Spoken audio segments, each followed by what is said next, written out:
سبی میں بھارتی جارحیت کے خلاف اور پاک فوج سے اظہار یکجہتی کے لیے ایک احتجاجی ریلی نکالی گئی۔ ریلی کی قیادت سردار زادہ میر دینار خان ڈومکی کر رہے تھے۔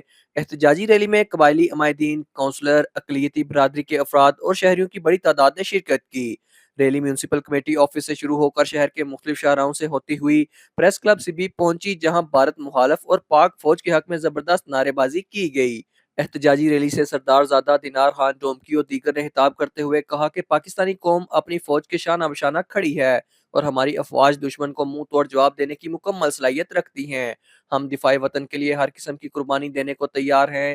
مقررین نے بھارتی جارحیت کو انسانی حقوق کی سنگین خلاف ورزی قرار دیتے ہوئے عالمی برادری سے فوری نوٹس لینے کا مطالبہ کیا۔ پاکستان کے ساتھ ہیں اور انشاءاللہ تعالی اللہ نے چاہا تو ہمارے سپہ سالار، ہماری آرمڈ فورسز کے کمانڈر ہمیں جو بھی ہدایت دیں گے، انشاءاللہ سبی کی عوام، سبی کے محب الوطن پاکستانی، انشاءاللہ یہ سبی کی غیور عوام جو اس گرمی میں یہاں پر جمع ہوئی ہے اور ہم سب یکجا ہیں اپنے پاک فوج کے ساتھ، انشاءاللہ ہمیں بھی اگر اپنی قربانی دینی پڑی تو ہم دریغ نہیں کریں گے۔ آخر میں ملک کی سلامتی اور پاک فوج کی کامیابی کے لیے دعا کی گئی۔